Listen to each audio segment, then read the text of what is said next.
আমরা বাঙালি, আর বাঙালিদের একটি ইজি টু গো রেসিপি হচ্ছে বেগুন ভাজা। হ্যাঁ, বেগুন ভাজা সব ডিশের সাথে যায়।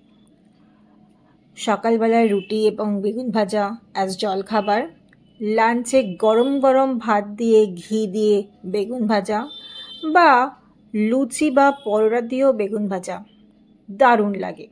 তাই আমার মা জাস্ট 2 মিনিট, হ্যাঁ ঠিক সেই ম্যাগির মতন, জাস্ট 2 মিনিটস বেগুন ভাজা করে দিল।